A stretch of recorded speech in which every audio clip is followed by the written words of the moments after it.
హైదరాబాద్ కురుమాచిగూడ ప్రాంతంలో south west zone task force టపా చెబుత్ర పోలీసులు సంయుక్తంగా దాడులు నిర్వహించారు. దీపావళి పండుగ సందర్భంగా బాణసంచ విక్రయించేందుకు యత్నించిన ఇద్దరు వ్యక్తులను పట్టుకున్నారు.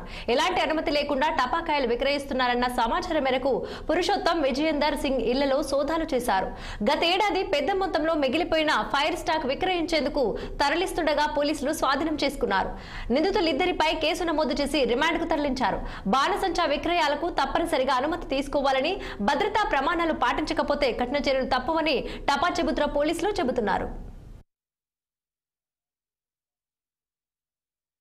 आज टास्क फोर्स की टीम और टपा चबूतरा क्राइम टीम दोनों साथ में मिलके एक पर्सन, उसका नाम जो है पुरुषोत्तम, कुरमाजीगुड़ा कारवान का, उसमें उसके पोजीशन से जो पिछले साल का जो बचे हुए जो क्रैकर्स में बेचने की कोशिश कर रहे, वो दम करके रखे हैं, इसलिए वो पूरा सीज कर लेके उसके ऊपर एक केस लगा रहे।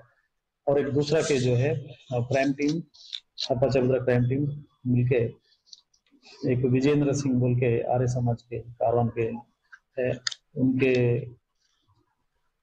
पास भी एक क्रैकर्स का घर में डंप करके रखे से बेचने के लिए, तो उसको भी हम बरामद करके केस रजिस्टर कर, ये दो केसेस हुए हैं।